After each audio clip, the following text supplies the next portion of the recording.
In Luke 18, verse 11, provides an example of true humbleness in the sight of God. Also, he spoke this parable to some who trusted themselves that they were righteous and despised others. Two men went up to the temple to pray, one a Pharisee and the other a tax collector.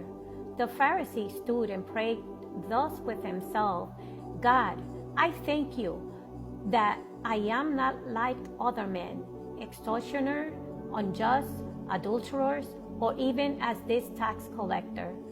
I fast twice a week, I give tithes of all that I possess, and the tax collector, standing far off, will not so much as raise his eyes to the heaven, but beat his breast, saying, God, merciful to me, a sinner.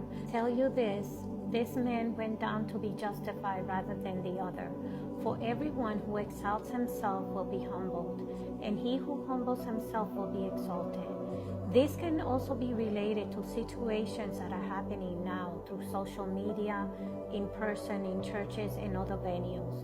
We have some individuals acting in haughtiness, create an agenda, humiliate other believers by bringing all of their past out to discredit them publicly.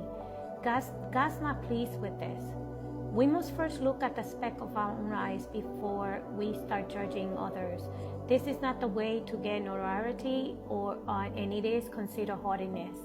I understand that God is exposing some believers who preach a word who are haughty in their eyes, as they have been given in the spirit of greed, haughtiness, avarice, and stronghold. It's totally different. What God is correcting is the tit for tat amongst believers instead of concentrating on preaching sin, repentance, and deliverance.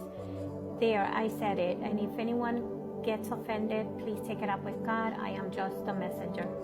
Requires a humble spirit to be given and merciful to others, just as he has been to you. In Micah 6, verse 8, he has shown you, O man, what is good. And what does the Lord require of you but to do justly, to love mercy, and to walk humbly with your God?